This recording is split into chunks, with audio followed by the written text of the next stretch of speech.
Apart from the Nexus 7, Asus isn't exactly a household name in mobile.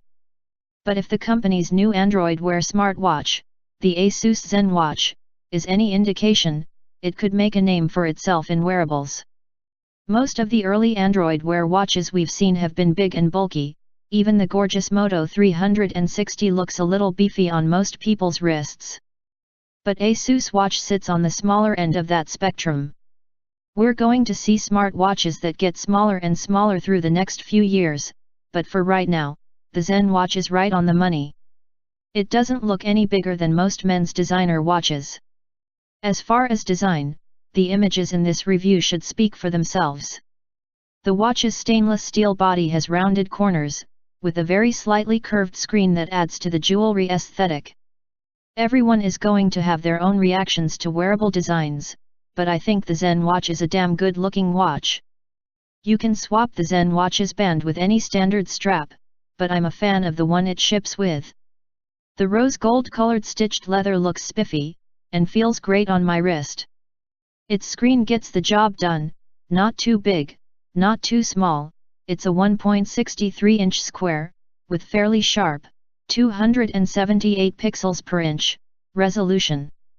It doesn't have the wow factor of the round screens on the Moto 360 and G Watch R, but it fits this watch's form factor.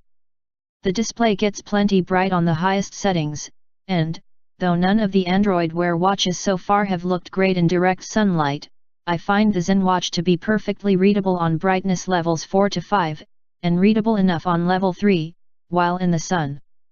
Performance isn't a concern. With the same Snapdragon 400 processor found in the Gear Live and LG G Watch, the ZenWatch is going to give you roughly the same experience. Android Wear is a lightweight operating system anyway, so Qualcomm's chip, combined with 512 MB of RAM, is all these early watches need.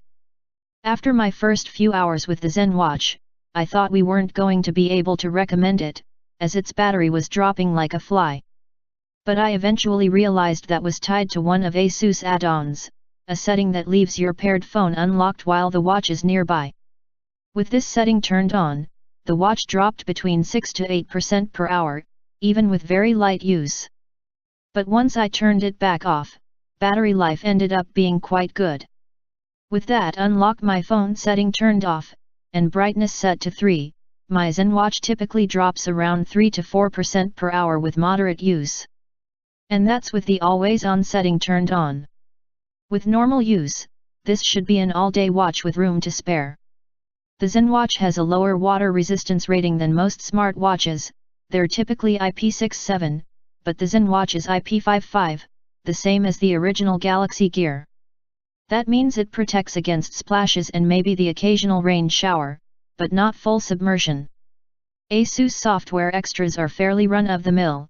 A ZenWatch Manager companion app lets you find your watch if you lose it, adds a compass and flashlight, and allows you to tweak settings like muting a phone call by covering the screen. There's also that Unlock My Phone feature, but, again, I'd avoid that if you want the watch's battery to last a full day. Ringing up at $200 US, the ZenWatch also happens to be one of the cheapest Android Wear watches you can buy.